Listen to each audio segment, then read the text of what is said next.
पहले साल उन्होंने कहा, ये तो मामूली सा मसला है, हम ताकतवर लोग हैं। दूसरे साल प्यास ने उनकी जुबानें सुखा दी। खाली मटके दीवारों से टकराते, जानवर प्यास की वजह से गिरने लगे। तीसरे साल आद की जमीन से वो हंसी, वो फक्र, वो आवाज ही गुम हो गई जो कभी आसमान को टकराने का दावा करती थी।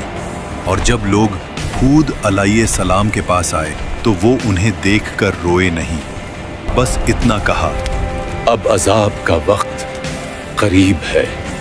फिर एक दिन 3 बादल नजर आए, एक लाल, एक सफेद और एक स्याह। आसमान से फरिश्ता पुकारा, ऐ कौम आद, इनमें से एक बादल चुनो। सरबराहों ने हंसकर कहा, काला बादल,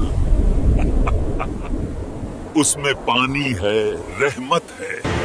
मगर उन्हें क्या पता, उस बादल में रहमत नहीं, कहर छुपा था।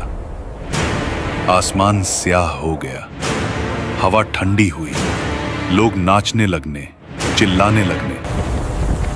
देखो, बारिश आ गई। लेकिन वो पानी नहीं था, अजाब का तूफान था। पहला झोंका आया, धूल और पत्थर उड़ गए। आंधी के हर झोंके में उन्हें लगता कि हवाएं उनका नाम मिटा रही हैं। दूसरा झोंका, पेड़ गिर गए, जानवर उड़ गए। उनकी सारी मूर्तियां, उनका सारा फखर, उनके बाग, उनका शहर, सब हवा में बिखर रहा था। रात को लोग अपने बच्चों को बाहों में दबा लेते, मगर आंधी उनकी चीखों से ज्यादा तेज चलती।